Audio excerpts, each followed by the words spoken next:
Le livre du ciel, tome 4. 27 décembre 1901. Jésus est l'administrateur de la très sainte Trinité. La division chez les prêtres. Il est inutile de décrire le pauvre état auquel je suis réduite. Cela ne ferait qu'aggraver et rendre plus profondes les plaies de mon âme. C'est pourquoi je passe tout sous silence en faisant une offrande au Seigneur. Ce matin, pendant que je pleurais la perte de mon adorable Jésus, mon confesseur vint et me donna la directive de prier le Seigneur pour qu'il soit assez bienveillant de venir. Il me semble qu'il soit venu. Et comme mon confesseur avait émis l'intention de la crucifixion, Jésus me fit participer aux douleurs de la croix. Pendant ce temps, Jésus dit à mon confesseur : « J'ai été l'administrateur de la très sainte Trinité, c'est-à-dire que j'ai transmis au monde la puissance, la sagesse et la charité des trois personnes divines. Toi qui es ma représentante, tu ne dois rien faire d'autre que de continuer ma propre œuvre auprès des âmes. Si tu ne t'y intéresses pas, tu en viendras à interrompre l'œuvre commencée par moi. Ainsi je me sens frustré dans l'accomplissement de mes desseins, et je suis contraint de retenir la puissance, la sagesse et la charité que je t'aurais accordées si tu avais accompli l'œuvre que je t'ai confiée. » Après cela, Jésus sembla me transporter hors de mon corps, et de loin on voyait une multitude de personnes desquelles émanait une puanteur insupportable. Il me dit : « Ma fille, quelle division il y aura chez les prêtres! Ce sera le coup ultime pour fomenter des divisions et des révolutions entre les peuples. » Jésus disait cela avec tellement d'amertume que j'en éprouvai de la compassion.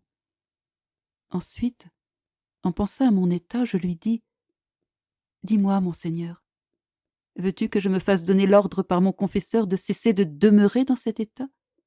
D'autant plus qu'en ne souffrant plus comme avant, je me vois inutile. » Jésus me répondit : « C'est vrai. » Mais je fus très affligée et mon cœur était inquiet, comme si je n'avais pas voulu qu'il me réponde ainsi. Alors je répliquai : « Mais Seigneur, ce n'est pas parce que je veux sortir de cet état. Je veux simplement connaître ta sainte volonté. Car étant donné que mon état résulte du fait que tu viens vers moi et que tu me fais participer à tes souffrances, et cela ayant cessé, je crains que tu ne veuilles même plus que je continue de demeurer au lit. » Jésus dit : « Tu as raison, tu as raison. » Je sentis mon cœur éclater à la suite des réponses que Jésus béni venait de me donner. Et j'ajoutai : « Mais mon Seigneur, dis-moi au moins ce qui est à l'avantage de ta plus grande gloire. Soit que je continue à demeurer dans cet état, même si je devais en crever, ou soit que je me fasse donner l'ordre de quitter cet état. » En voyant que je ne finissais pas de parler de ce sujet, Jésus changea la conversation et me disait : « Ma fille, je me sens offensé par tous. Vois-tu, même les âmes dévotes essayent de scruter si quelque chose est de leur faute ou non, au lieu de s'amender et d'extirper leur faute.